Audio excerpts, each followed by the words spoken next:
watching CNET, Center County's Government and Educational Access Network.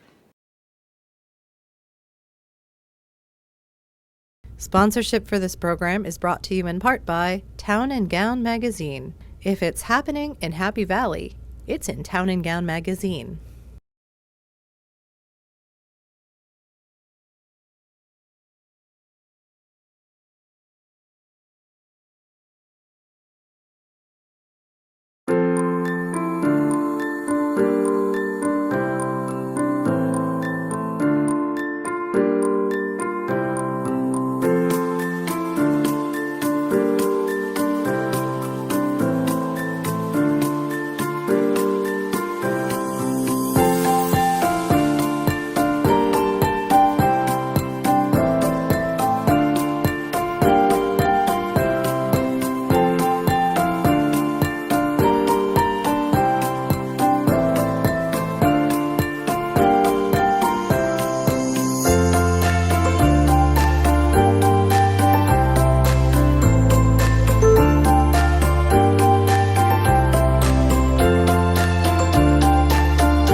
My name's Elissa Biesel. My main thing is about sewing, and I'm making pillows, pusses, scrunchies, boxes, wands, magnets, paintings, and I made some slime, except that's sold out. Arts Fest today, I really like meeting the new people, and I also really like making the things because it spends time and it's just a lot of fun. My name is Winter Martin. I mostly do fine art, and I also do some crafts with clay snails. This is acrylic painting, and so is this one. And then I have watercolor, colored pencil, and an oil painting. I pretty much am self-taught. I learned from YouTube a lot, and then I learned how to oil paint and do all the other kinds of painting in art classes just in school. My name is Jaden, and I am selling handmade glass bead rings. I first take a piece of wire, I make a looped end, and then I order the beads in whatever pattern. Just a fun way of showing off what you can do. My name is Leah Ye. I kind of just like to paint what comes to mind. I like animals, so I do a lot of animal paintings. I use acrylic paint for the paintings. These are watercolor. I've been to art festivals. I haven't been to this one yet. It's definitely a new experience, I guess. It's cool. My name's Mike Shaw. Today we're actually making some sandpaper for the kids. A lot of kids are coming by, and we're actually developing a little bit of that for them. So all it is photosensitive chemicals on a paper, and we expose a design. You cover up the paper with a little design, say a dinosaur, spider, whatever the kids want, expose it to the sun for a couple minutes, put it in some lemon water that stops the reaction, and let it dry, and then they have a little design to walk away with.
Carl Mateo. I am one half of Sharon London Designs. Sharon London is my partner. We design dresses, shawls, wraps, and scarves. Our particular focus is on knitwear, on color, and on design. Everything begins with designing, so the first thing we do is hand draw or paint our designs. But we have a knitting machine that we knit all the knits with. Everything else is a digital print. Well, we've been very nature inspired. Our new designs, we're not only using natural dyes and wildflowers and things like that, but we live on a ridge in the Catskill Mountains. The moon rises up over the ridge and comes through. So we're very inspired by our natural surroundings. You know, I'm very excited for the music because that's always kind of a special thing. There's a stage right over here. So far, I've mainly, met a few customers and a lot of great vendors. My name is Julie Roth. I am selling fine art oil paintings. They are oil paintings done on birch panels. We make all the panels ourselves at home. I'm from Wisconsin. And I also have aluminum reproductions and a couple of canvas prints thrown in there as well. The inspiration for all my art is based on nature, so all of my human forms are metaphors for the landscape or the environment. So I'm trying to show the environment presented as a human symbolically, and then all of the architectural features, cables, wires, bridges, is like a commentary on mankind's meddling with the environment and the invasion of natural space. Well, there's great music, there's great performances that occur in addition to the art, and the art is great. So that's how the Arts Festival got started. The art is great, and there's all forms of art, whether it's sculpture, whether it's painting, whatever it is, you can find it here. It's like walking in a museum, but a fun museum. My name is Paveen Beer Chunhat Sawadikun, and most people call me Beer, like a drinking beer. Well, I'm making pottery. All my work there is made out of clay, but it looks like a metal. They are wheel thrown. I throw them on potter's wheel, and all the small pieces I make them in by hand. So they're all handmade pieces. Well, I used to be an auto mechanic. And, when I went to school, I take some pottery classes, and I thought it was fun. And, I went to art school. And one day I found a kiln for sale for $50. So I bought that, and one thing led to the another, and now I'm full-time potter. Bring him up here. Yeah, he'll want that. Hi, my name is Steve Cohen. I've got wood turnings, artistic wood turnings, made from highly figured wood, some burls, but mostly highly figured wood. And most of the wood's from Florida. They're all turned on a lathe. And I go and buy the logs, I cut them up, put them on the lathe, and spin them. I started when I was 12 years old, and never stopped. And it's just gotten better and better. And I do bigger and bigger. And that's what I enjoy doing, is the big ones. My name is Brian Young. I do watercolor on canvas. A lot of my artwork is from my photo when I travel in my country and go up in Hong Kong. It's a little bit different than paint on paper. When paint on paper, most of the time you wet the paper, wet on wet, different kind of style. But paint on canvas, you have to dry brush most of the time. So the color has to be used a little bit heavier. So make the color stand out much better. And I don't have to use the glass. So you can see the painting 100%, face to the painting. I am Letitia Lee. Everything is about energy for me. So I like to capture thoughts through color. So if I can do that, then I'm good to go. When I was really young, my mom would say, stop asking me what to paint. Just go outside. If it makes you feel good, if it makes you feel something, then create that. It's nice to be back after COVID. It's nice to get people to see things, that the sun is shining, the weather is perfect, and just so far, everything's just been great. It's Michael Merriman. I make knives from scratch. So I do cable forging. So I forge cable wire and make different knives and different styles. I do all culinary knives, sometimes hunting knives. This is an ulu. It was originally for skinning whales, but now it's used in Pennsylvania. You would use it for chopping herbs and stuff. I love coming to State College. I'm a Buckeye, so it's kind of fun to come here and challenge y'all. It's diverse and eclectic, and it's welcoming, and it's a lovely town.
You're watching CNET, Center County's Government and Educational Access Network.